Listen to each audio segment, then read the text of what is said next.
Hello everyone, welcome back to another Roman Reacts. We are here tonight to watch another video from the Fat Electrician. That's not an insult, that's his actual name.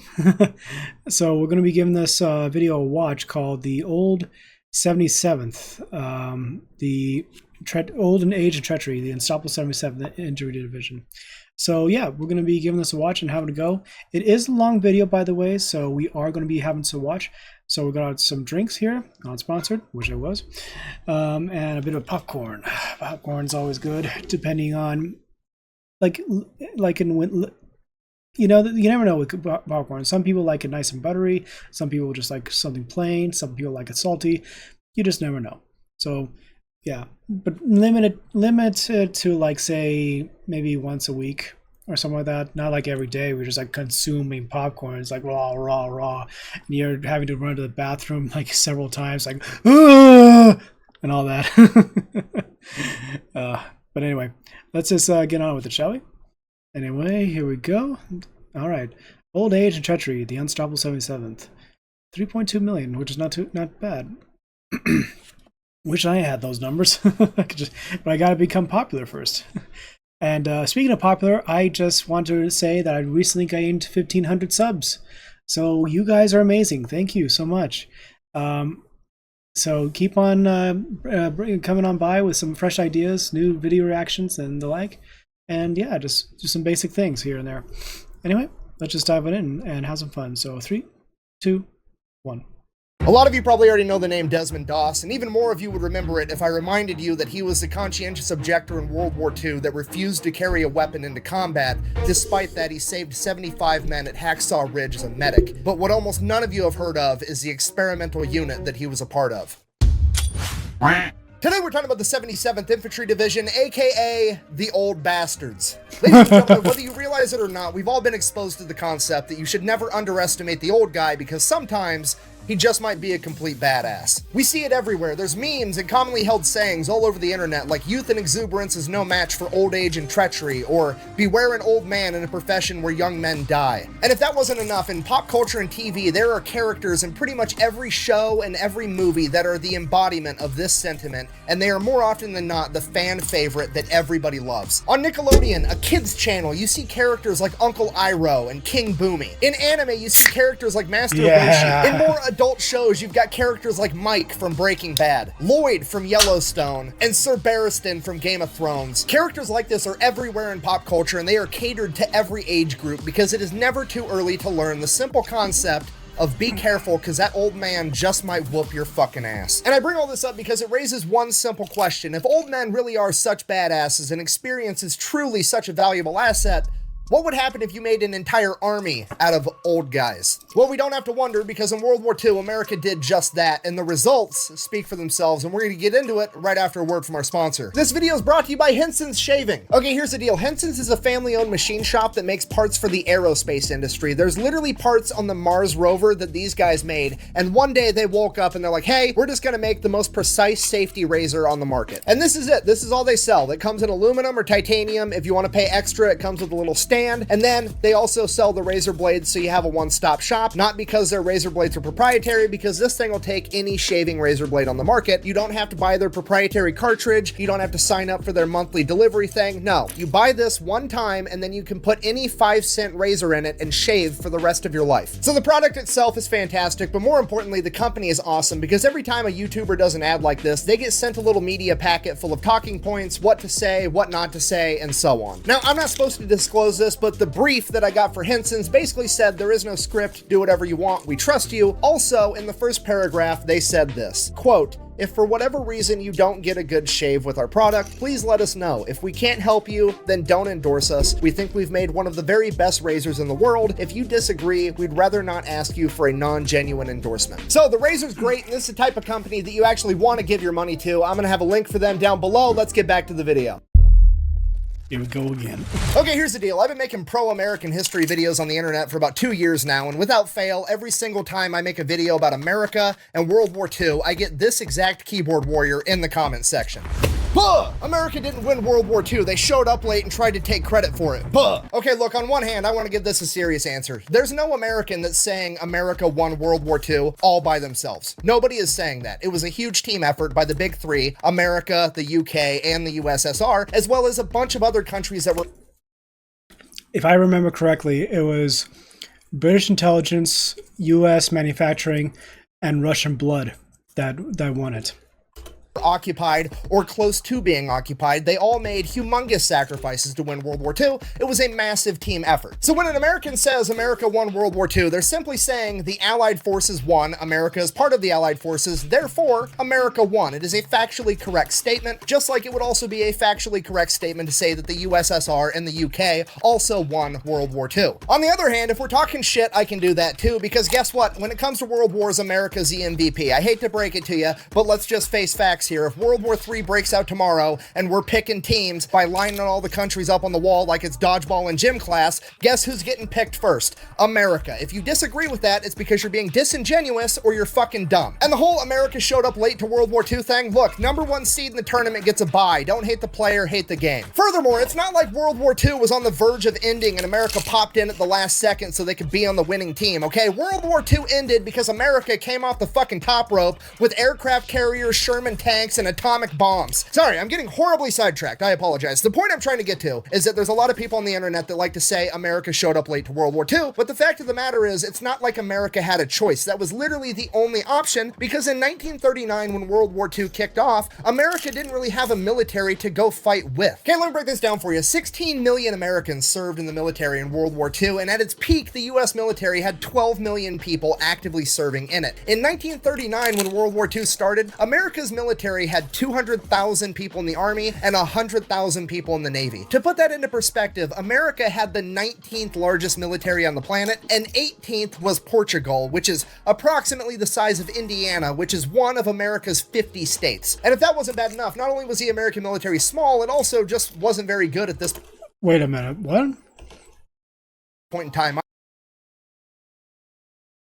Had 200,000 people in the Army and 100,000 people in the Navy. To put that into perspective, America had the 19th largest military on the planet, and 18th was Portugal, which is approximately the size of Indiana, which is one of America's 50 states. And if that wasn't bad enough, not only was the American military small, it also just wasn't very good at this point in time either. They were so underfunded that the American military only had 329 light tanks that were outdated and 1,800 aircraft that were also outdated. And if that wasn't bad enough, not only did they not have good equipment and there wasn't very many of them, they didn't really know how to fight either because America hadn't revisited its battle doctrine since World War I, meaning the only fight that America knew how to participate in was trench warfare, which was not what World War II was. So if America wants to have a meaningful impact in World War II, they're going to have to rebuild an entire military from the ground up, both physically and conceptually. So the American government and the American military got to work on this right away in 1939 because they knew America was going to have to participate in this war, whether the public wanted to or not. And hint, the American public wanted absolutely nothing to do with World War II from 1939 through 1941. At this point in time, the American public very much viewed World War II as a European conflict that America had no business getting involved with, and they wanted nothing to do with it. Despite that, the United States government started to institute a draft in October of 1940, forcing young men into the military to grow its military size, just in case. Fast forward about a year, December 7th, 1941, a day that will live in infamy, Japan attacks Pearl Harbor, committing the cardinal sin of fucking with America's boats, essentially flipping the American public sentiment of we don't want to be involved to cowabunga it is. In less than 24 hours on December 8th, 1941, the American government, Congress, has officially declared war on Japan. 3 days after that, December 11th, Hitler declares war on America, at which point all of America is pretty much like, I mean, you didn't touch the boats, but fuck it, you can get some too.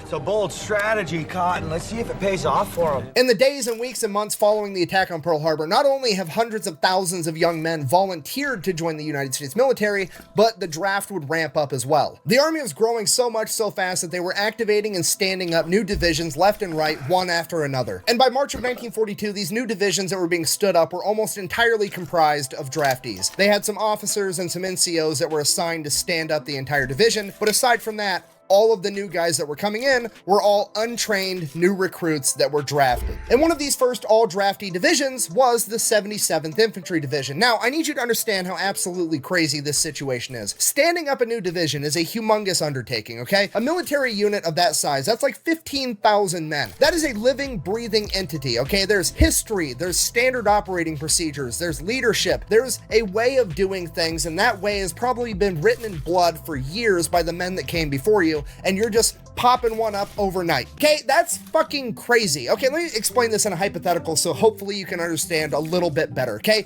Imagine that you showed up to work tomorrow. Let's say that you worked on an assembly line for Ford and you're building F-150s, and you showed up to work and they gave you and a couple of your buddies that you work with keys, and they're like, hey, drive across town. There's a big ass empty building. I need you to go ahead and start another manufacturing plant. There's no machines. Figure out the machines you need, figure out what order they need to go in, figure out the new fucking car that you're gonna build, and figure out all of this shit, how you're gonna pay everybody, taxes, everything. Figure all of it out. By the way, the new workforce is coming in next week. None of them are fucking trained. You have to go ahead and train them on all the shit that you haven't even figured out yourself yet.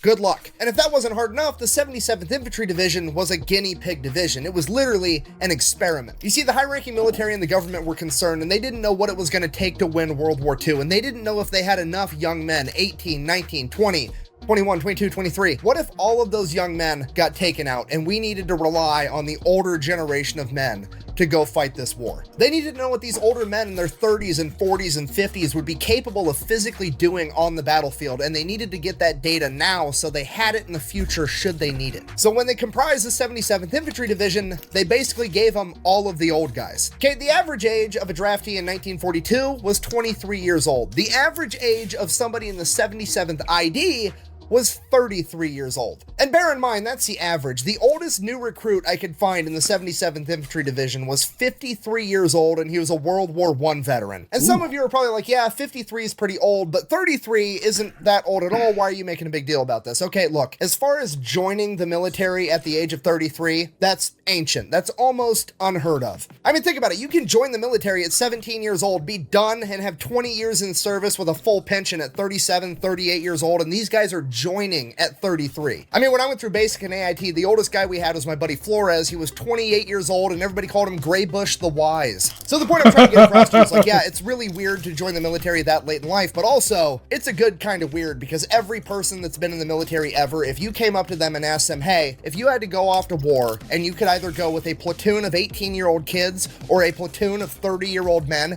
everybody's picking the 30-year-old men 100% of the time. Because you got to realize, when these 18, 19, 20-year-old new recruits are coming in for training, half the battle is having the army, the drill instructors, come in and teach these kids all the life lessons that mommy and daddy never got around to while they were growing up as kids. They don't have to do that with a bunch of 30-year-old men. These guys have been out in the real world for 15 years getting their asses whooped by life and eating shit sandwiches. They're already with the program.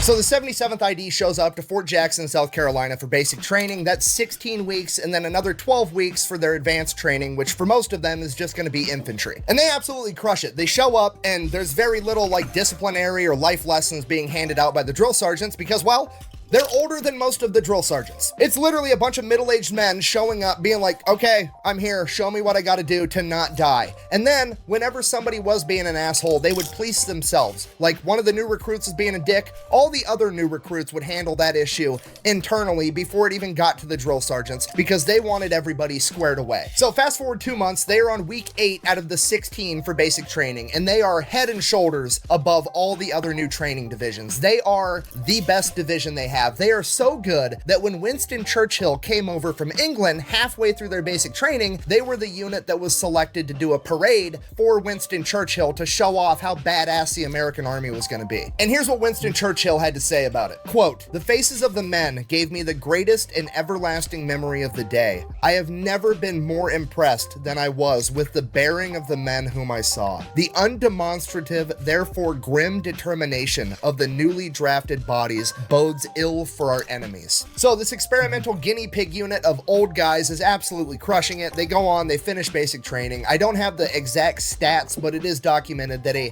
disproportionately high amount of all of the 77th Infantry qualified as expert with the M1 Grand right out of basic training. From there, they go and they do their 12 weeks of advanced training, and they do a great job at that too. At this point, upper military is kind of looking at these guys like, okay, well, this is actually kind of working. Let's see what these old guys can really do. So they send them down to Louisiana for 8 weeks, and they're going to do a war game, the 77th ID going up against another new division that just got stood up, full of 23-year-olds. Literally, the old guys versus the new guys, youth and exuberance versus old age and treachery. We're going to have a legit war game and see who outperforms the other. And when I tell you the 77th ID whooped that other division's fucking ass, it is a complete understatement. Oh my god, I almost died!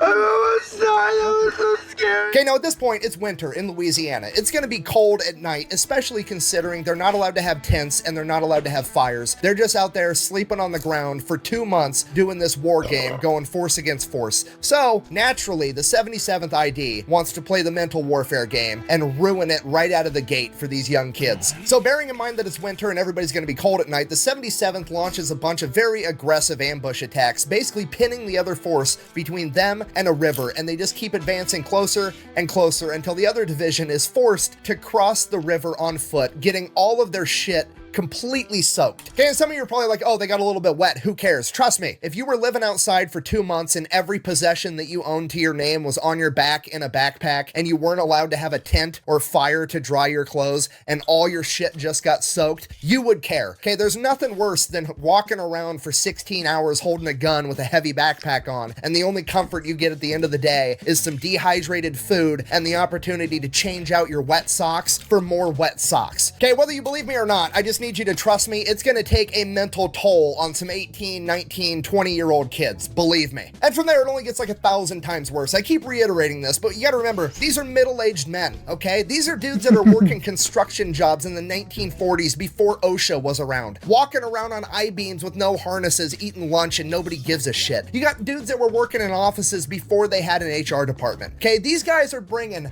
so much workplace pranks and tomfoolery to the table. These 20-year-olds aren't gonna know what hit them. So one of the big things the 77th does is they start pretending to be in this other division at night. Like, they'll roll up at night, there's like one guy left awake, you know, pulling guard duty, whatever. They'll roll up to him and be like, hey, Commander so-and-so, whatever the fuck, said I need to take this Jeep and go take it over to HQ, blah, blah, blah. And he's like, oh, okay, cool.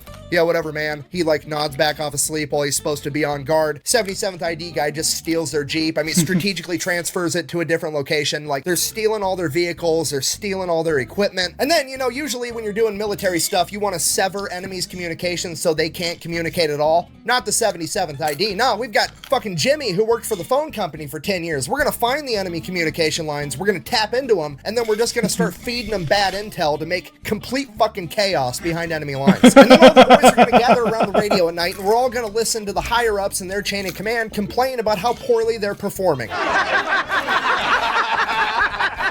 At the conclusion of this war game, the 77th ID has just completely outclassed this other division full of young men, and it really starts raising some eyebrows because now people really want to know what these old guys are physically capable of doing. And this is where it goes from being kind of fun to not fun at all for the 77th ID, because the real experiments are about to begin. They send the entire 77th to a place called Camp Hyder. It's about 100 miles outside of Phoenix, Arizona, in the middle of the desert. So they show up to Camp Hyder. It's literally just the desert with a couple of tents. Not even enough tents for the entire division. They have to go and dig their own wells to find their own water. And then, because they didn't have enough tents, they're out there literally building mud huts to live in. So after they get done literally building an army base from scratch, the army comes along and they're like, hey, we want to know how far a normal dude can march in the desert in 100-degree heat if we only give him 1 quart of water. So here's what you guys are going to do. We're going to force you to march, and you're just going to keep marching until a certain number of you pass out. That way, we'll have a really good idea of how far a single dude can go on 1 quart of water. So this is already borderline cruel and unusual punishment, but it doesn't stop there, because after they figure out how far a guy can go on a single quart of water, they decide that they're going to start having 6-day exercises where they have the second lieutenant, the lowest ranking officer that presumably knows the least, guide a platoon of men through the desert for 6 days straight. And if they want to be able to get their next day's supply of water and food, they have to be in the right place at the right time at the end of the day. Otherwise, they just don't get the food and water.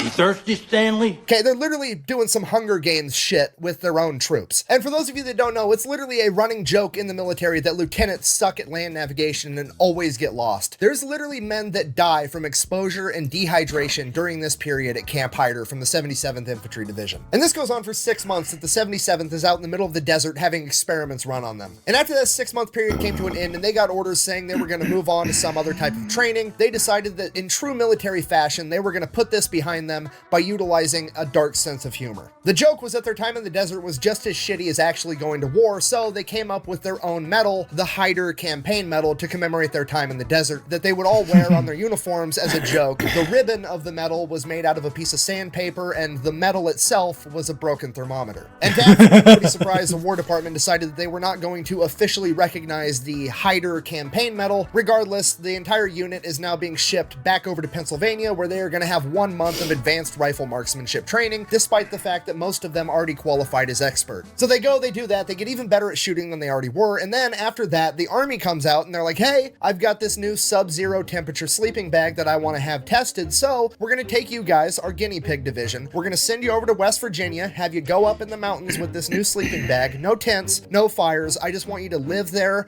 for a month, hang out, freezing your ass off, and just sleep in these sleeping bags at night, and if you guys survive, we'll know they work. Okay, good. See you in a month. Should I keep going? Why are you the way that you are? So they go, they do that, they freeze their balls off for a month, they climb back down from the mountain, and the Army's like, hey, guess what? It's early 1944, we've decided that we don't need you guys for D-Day, you're not going to be going over to the European theater, we're actually going to send you over to the Pacific to help out the Marine Corps. So, next step of your training, you're going to head over to Virginia, and you guys are going to train for a month doing amphibious landings in winter in the Atlantic Ocean, but good news, you're already cold, so have fun. So they go, they do that, they crush it just like everything else they do. Now they're headed off to Hawaii where they're going to go through jungle warfare training for 6 weeks. Now this is probably the most important training the 77th is going to get, considering that they're going into war in the Pacific Theater up against the Japanese in a jungle environment, and the Japanese are presumably already masters of their own environment. And pretty much everybody in the 77th is hyper aware of this, and it makes them take this chunk of training that much more serious. And one of the things that they notice is when they show up to jungle warfare school, there's the archway that they walk through. It says jungle warfare school, and it's got the tagline below it in quotes. It says, if they don't stink, stick them, which is obviously referring to what you're supposed to do with your bayonet if you come across an enemy's corpse that isn't decomposing, because at this point in time, it was highly likely that that person wasn't actually dead and they were pretending to be dead or hurt so that they could ambush you. And I believe that's one of the big lessons that the 77th took to heart from this period of training for reasons that we're going to find out in a little bit. So they finish jungle warfare school and that's it. They're going off to war in the Pacific Theater after over 2 years of training in multiple different climates, in multiple different terrains all over the United States, spanning over the course of 2 years. This unit that is now on average 35 years old is headed to war. So July 1944, they show up and they're going to be helping the Marine Corps with the Mariana Islands campaign. This is a Marine Corps operation. They are running the show, and the man in charge is the Marine Corps General Holland Howling Mad Smith. And he has not been very impressed with the Army's performance so far, helping him with the first island in the Mariana Islands campaign, Saipan. During the Battle of Saipan, General Smith was so unimpressed with the 27th ID's performance that he actually had their general relieved of command and had a Marine Corps general placed in charge of an Army division. So General Smith is already not thinking very highly of the Army's capabilities, and when he finds out that he is being reinforced with the 77th ID, a guinea pig unit that is comprised mostly of middle-aged men, he's not very happy about it. So they're getting ready to invade Guam, and General Smith's plan is to not send in the 77th Infantry Division as a singular fighting unit. He's going to split them up and basically use them for reinforcements. Like, if this unit over there lost a platoon, he's just going to take a platoon from the 77th, give it to those guys over there, and he's basically going to disband and piecemeal out the entire division, is his plan. And that's exactly what happens. For the amphibious landing on Guam, they take some of the 77th ID platoons, they give them out to some of the Marine Corps units, some of the other Army divisions, and they send them into battle. A couple days later, General Smith, wondering how the old guys are doing, writes out to his commanders like, hey, how are these old guys performing? Can we use more of them? What's the deal? And to General Smith's surprise, according to all of his leaders in the field, These old dudes can throw down. They're absolutely awesome. A Marine battalion commander even went so far as to say, and I quote, "There is no doubt in our minds that the 77th were good people to have alongside in a fight. As a result, we started referring to them as the 77th Marine Division." Okay, full stop. I need you guys to really appreciate what just got said here, okay? The Marine Corps, I love them, but they're not good at a whole lot. Really, if I were the commander-in-chief, I wouldn't call up the Marine Corps unless I wanted something dead, broken, or pregnant. That's really where they shine. That's their wheelhouse. You want to know what the Marines aren't good at? Giving compliments to other people. They're not about it, okay? So for the Marine Corps to look over at the 77th ID guys, a bunch of middle-aged army dudes killing people in battle, and go, "You're one of us." That's the best compliment the Marines know how to give, okay? It's a huge deal. This is the equivalent of the Jedi Council giving you a seat on the council and giving you the rank of master. This is unprecedented. Allow this appointment lightly. The council does not. You're on this council. We grant you the rank of master. What? Take a seat, Master Skywalker. What? So when General Howling Mad Smith reads this, he's like, damn, okay, well, if one of my battalion commanders thinks that these are Marines, I'm going to treat them like Marines. I'm not piecing out the 77th Infantry Division one platoon at a time anymore. I'm going to send in the entire division on the Marines' right flank. So pretty much immediately, the entire 77th Infantry Division is sent in, and they make an amphibious landing on the beach on the Marines' right flank. 15,000 middle-aged men from the East Coast rolling up in amphibious tractors, getting out with M1 Grands and Tommy guns, ready to fuck shit up. This is the metaphorical equivalent of dad getting home from work. The Japanese just don't know it yet. And this amphibious landing and their movement up the beach and into battle was absolutely textbook. It was the epitome of slow is smooth and smooth is fast. It was the least chaotic amphibious landing anybody had ever seen. And as all this is going on, the Navy and some seagoing Marines are watching this amphibious landing take place, and a seagoing Marine famously says, "Would you look at those old bastards go," officially christening them with their new nickname, the Old Bastards. Now, the Battle of Guam rages on for about 2 more weeks until the island is secured on August 10th, 1944, and at the conclusion of this battle, it becomes clear to absolutely everyone, including General Howling Mad Smith, that his battalion commander was correct about the 77th Infantry Division. Because over the past 2 weeks of the Battle of Guam, the Old Bastards have racked up 2,741 confirmed kills and sustained only 248 in return. Okay, that is a ratio of 11-1 going up against an enemy that has home field advantage and the luxury of playing defense from fortified machine gun positions, which is absolutely insane. And with a performance like that, their new monikers of the Old Bastards and the 77th Marines are pretty much set in stone, with even General Holland Howling Mad Smith himself referring to them as such. All you Because of their incredible performance at Guam, they are then given some rest and relaxation in New Caledonia, so they hop in the boats and head there immediately. They get about halfway there, and then the big green weenie strikes. Change of plans, no more R&R. We're going to turn the boats around and head straight over to the Philippines, because in Leyte, MacArthur has 4 divisions, and they are completely stalled out, and they need the Old Bastards' help. Now, the Japanese government has pretty much come out and said that they are going to make the Battle of Leyte a decisive battle for this war, and for that reason, they are throwing all the resources and manpower they have to win this battle against America and not lose this island. And up until this point, they're doing a great job. And then the 77th showed up. They show up to Leyte Thanksgiving Day 1944 with the energy of dad didn't get to take his nap and now it's gonna be fucking everybody's problem. Okay, oversimplified version of what's going on here. The Americans have one half of the island, the Japanese have the other. The Americans are getting resupplied on their back end, and the Japanese are getting resupplied on their back end from a place called Ormoc Bay. So the 77th Infantry is like, that's fine, hear me out. We'll hop in the boats, we'll drive around Leyte, make an amphibious landing, and we'll take over Ormoc Bay, cut off their supplies, game over, we win. To which the chain of command is like, that's absolutely crazy, you're going to be outnumbered 3-1 and we're not going to be able to get you any more supplies. To which the 77th is like, that's fine, we'll just bring some supplies with us and then we'll steal all the enemy shit. And as far as being outnumbered 3-1, we've been hanging out with the Marines this entire time, and if they've taught us anything, that's just a target-rich environment. Let's fucking run it. So fast forward a couple of days, December 7th, the 77th ID makes an amphibious landing in Ormoc Bay. They catch the Japanese completely off guard, take over the entire thing, get their entire division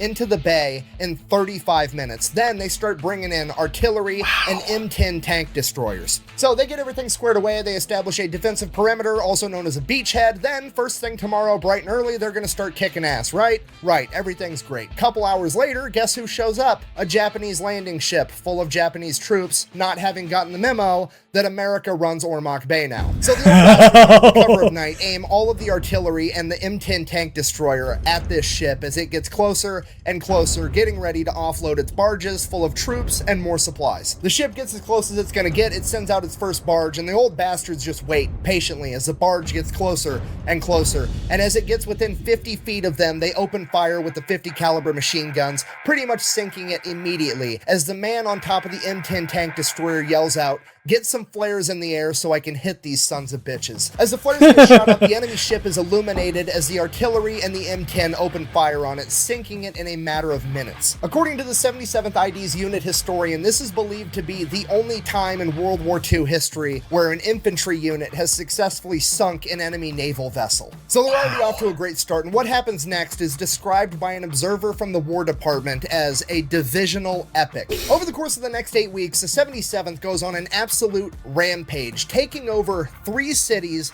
an airfield, and securing 43 miles of main supply chain roads, okay? It's not a big island. There's not that many roads. They've basically taken over all of them. And the entire time they're doing this, they are acquiring enemy supplies, everything from food to vehicles, and anything they don't use, they destroy. And they're not just out there stealing all the enemy shit, they're out there giving out death certificates like they're Oprah Winfrey giving out cars, because during this period, they are credited with 19,456 confirmed kills. Wow. In return, they suffered 543 Americans killed in action. That's a lot. I'm not trying to diminish that in any way, but it needs to be said that that is a 36-to-1 ratio, okay? 19,000 to 500 is an ass whooping and a half, and this would be studied at Fort Benning by the Advanced Officers Training Program for the next 40 years on how to conduct a clinical, textbook-level ass whooping. This 2-month-long rampage would bring an end to the Battle of Leyte, with America securing the island, and the 77th would immediately be shipped over to begin preparations for the Battle of Okinawa. Ooh.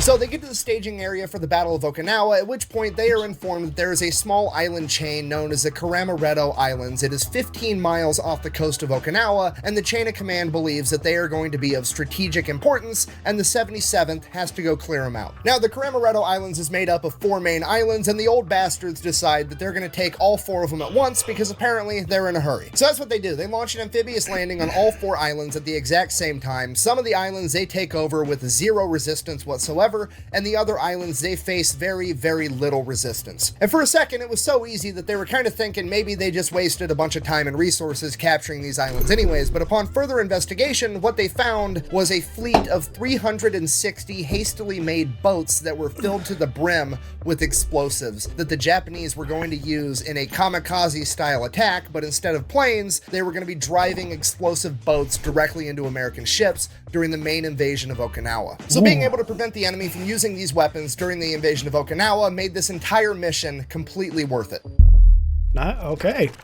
Fast forward a couple of days, April 1st, 1945, Easter Sunday, the Battle of Okinawa begins. It is 2 Marine divisions and 4 Army divisions making the initial landing, and the 77th is not one of them. They are being held back in reserve. And just to be clear, they're not being held in reserve because the chain of command thinks that they're the second string backup guys. They're being held in reserve because they have the reputation of being the problem solvers, and they want to save the 77th until they diagnose where the real problem's at, and they're going to send the 77th in then. Pretty much immediately after the invasion of Okinawa, it becomes very clear to the chain of command that they missed a nearby airfield. There is a small island neighboring Okinawa known as Lishima, and on that island there is a Japanese airfield, and that airfield needs to go away. Problem is, that airfield is being guarded by 5,000 Japanese soldiers that are very well dug in, and they are not about to give up without a fight. So they send in the 77th. The old bastards make quick work of it, securing the entire island of Lishima in 6 days, with none of the Japanese willing to surrender. Virtually all of them were killed in combat, approximately 5,000 enemy soldiers,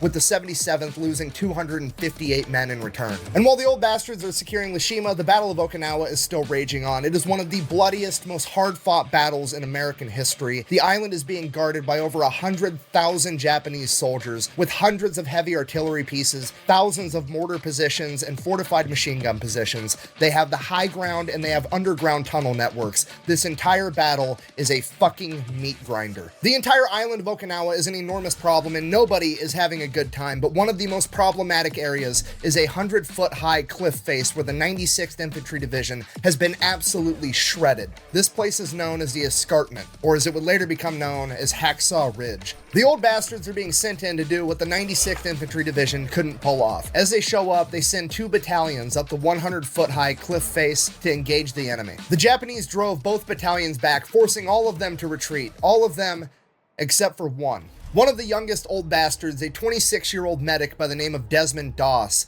who was unique in that he refused to carry a weapon into battle because he was a conscientious objector that didn't want to hurt anybody. He only wanted to save people. He stayed up top while everybody else retreated, and while evading the enemy, he managed to go around and find wounded Americans and begin lowering them down the cliff face all through the remainder of that day and all through the night. By the next morning, he had single-handedly lowered 75 men down a 100-foot cliff face, saving all of them. The next day, the 77th would attack again, this time sending up 1 battalion to engage the enemy and the other battalion out and around the side to flank them. During this battle, Desmond Doss would become mortally wounded by grenade shrapnel and sniper fire. While wounded, he continued to insist that the other medics and litter bearers continue to save other men rather than himself. The old bastards would finally take the ridge, killing over 3,500 Japanese soldiers and losing over 600 men of their own, but amongst them was not Desmond Doss. The men of the 77th got Doss evacuated in time. He would survive and eventually go on to be awarded the Medal of Honor for his actions at Hacksaw Ridge. But as his journey in World War II came to an end,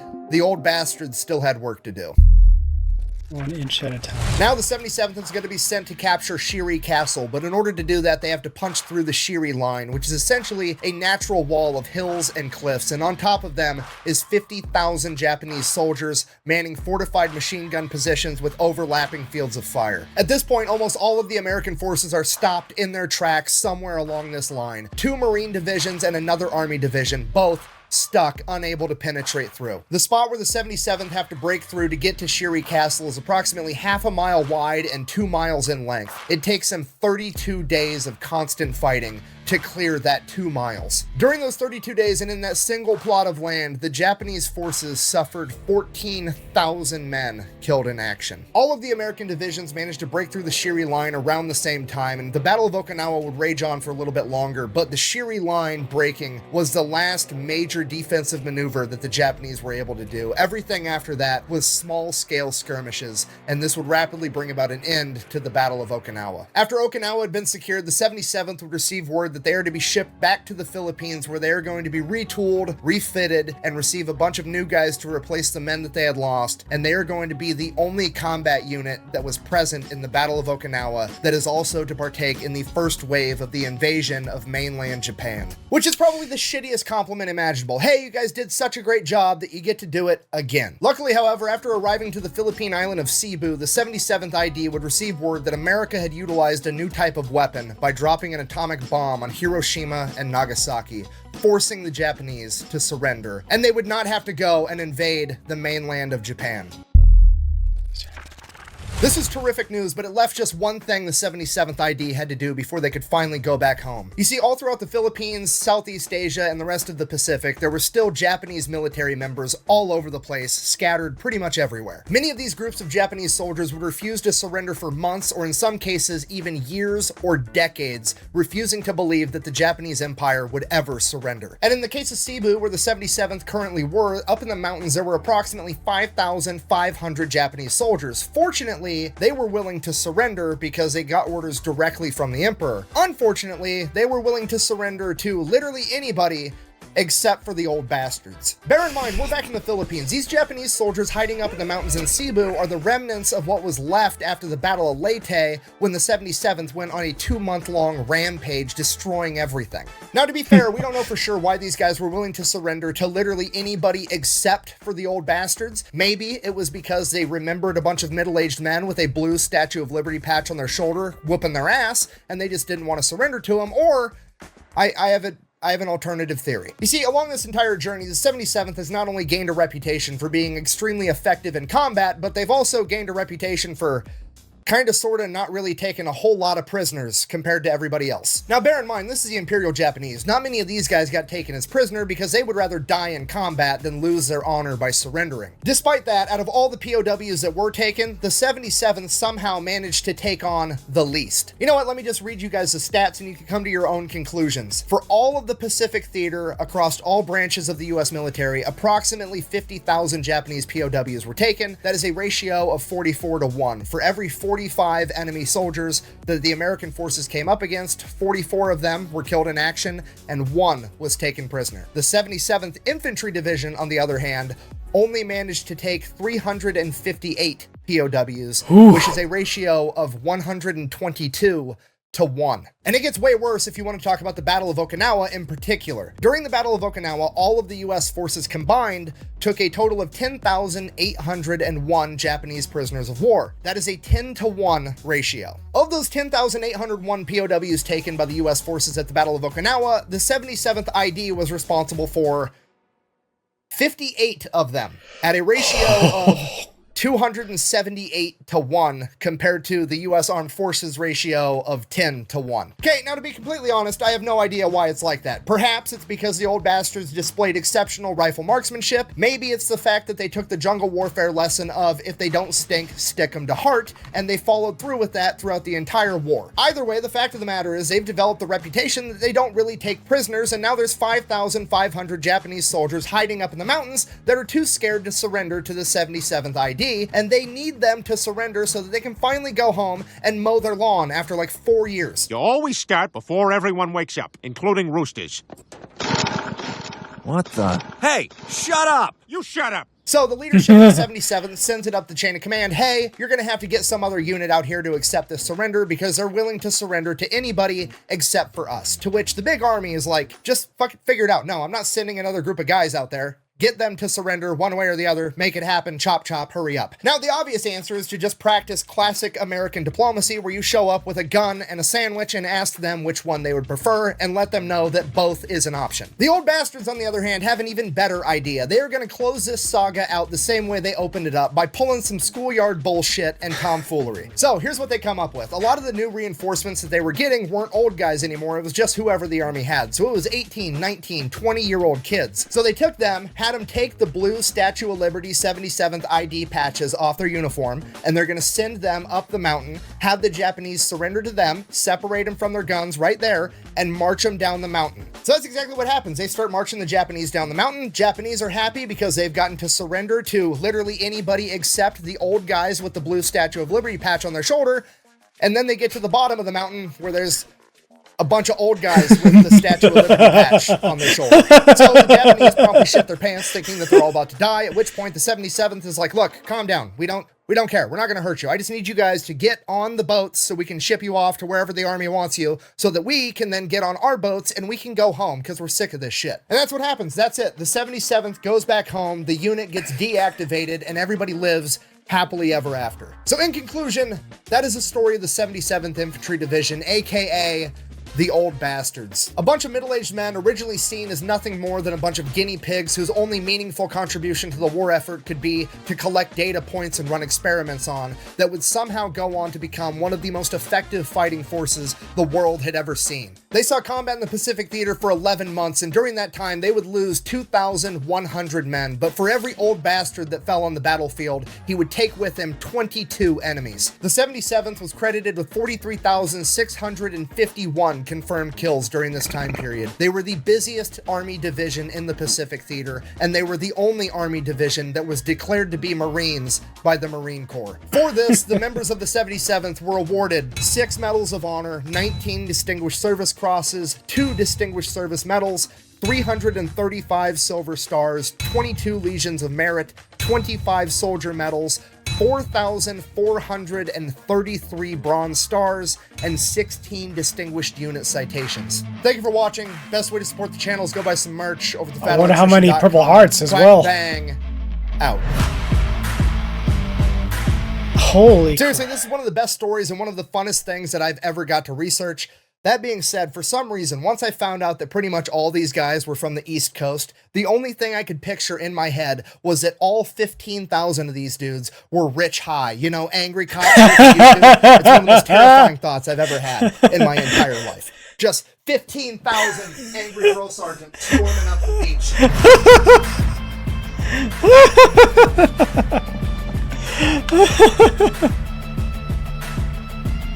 Oh. Oh, angry drill sergeants. Holy crap. Okay. Let me just fix this camera here so it's a little bit better. Okay. Wow. I guess that the 77s, they earned that title. Holy. I'm surprised. I'm shocked that I never heard much about this. Sure, I heard of Hacksaw Ridge and I saw those patches before, but never have I really delved into depth where it's actually a bunch of old guys, like technically in their 30s, or late 20s and early 30s and things, mid 30s and things like that, and they're so effective. They know what they're doing, and they just know how to fight compared to the younger generations. It's like experience, like that moniker they said earlier, which was don't an old I can't even think of the stupid thing. It's just doing that phrase don't be in a profession where young men tend to die young sort of situation, and the old men are like beware of old men whose profession is where men die young. Something like that. Hopefully, I might have. I hope I didn't mess it up. But yeah, awesome stuff. I really am surprised by how well this was documented. I'm really surprised at how well this was. World War history is super important, and like a lot of different stories and things that we never experience and talk about, which is surprising to me. How so much history, like my grandfather's generation in a way, went through. And I just wish people would just have more respect for them, because they fought so hard to keep for our freedoms that we have today, and just it saddens me that there's some people today don't tend to respect them for it when they gave almost everything to achieve it. So anyway, I want to end on that note there. Thank you all so much for watching. Thank you all for coming by. Be sure to hit that like and subscribe. Bring some friends and let them subscribe too. We're trying to get into 10K subs. It's the biggest thing ever. Recently hit 1,500, which is not bad, but we can continue to grow. So anyway, thanks for watching. Fat Electrician up here, some random stuff over here, and I'll catch you on the next one, okay? So as always, thanks for watching. Romans, salute.